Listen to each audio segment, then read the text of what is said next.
தேவன் ஏதேன் என்னும் ஒரு தோட்டத்தை உண்டாக்கி அதிலே தாம் படைத்த மனுஷனாகிய ஆதாமையும் ஏவாளையும் கொண்டு வந்து வைத்தார். போர் அடிக்குதே, நம்ம போய் தோட்டத்தை போய் சுத்தி பார்த்துட்டு வரலாம். தேவன் உண்டாக்கின சகல ஜீவன்களை பார்க்கிலும் சர்ப்பமானது தந்திரமுள்ளதாக இருந்தது.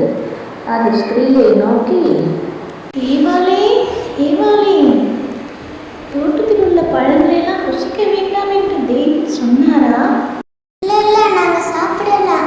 இங்கே இருக்கிற எல்லா பழத்தையும் சாப்பிடலாம். ஆனால் நடுவில் இருக்கிற ஒரு பழத்தை மட்டும் சாப்பிடக்கூடாது. அதை சாப்பிட்டா செத்துருவோன்னு சொன்னார்.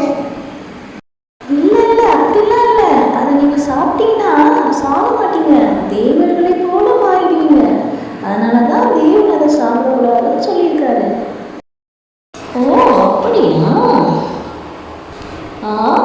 இந்த பழம் பார்ப்பதற்கே அருமையாக இருக்கிறதே, சாப்பிட்டால் எப்படி இருக்கும்? ஆதாமும் கொண்டு போய் கொடுப்போம். ஆதாம், இந்தாங்க இந்த பழத்தை சாப்பிடுங்க. அந்த பழத்தை சாப்பிட்டவுடன் அவருடைய கண்கள் திறக்கப்பட்டது. தாங்கள் நிர்வாணிகள் என்பதை அறிந்து பயந்து ஒளிந்து கொண்டார்கள். பகலின் குளிர்ச்சியான வேளையிலே தேவன் அங்கே வந்தார். ஆதாமே ஆதாமே, எங்கிருக்கிறாய்? சாப்பிட வேண்டாம் என்று சொன்ன பழத்தை சாப்பிட்டாயா? தோ நீங்கள் துணையாக கொடுத்தீங்களே அந்த பொம்பளை தான் என்னை சாப்பிட சொல்லுச்சு. நீ ஏன் இதை செய்தாய்? இந்த பாம்பை தான் என்னை ஏமாற்றி சாப்பிட வச்சுது.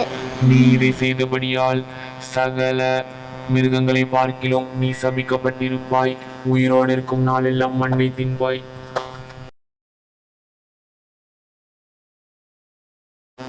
நீ இதை செய்தபடியால் கர்ப்ப வேதனையுடன் பிள்ளை பெறுவாய்.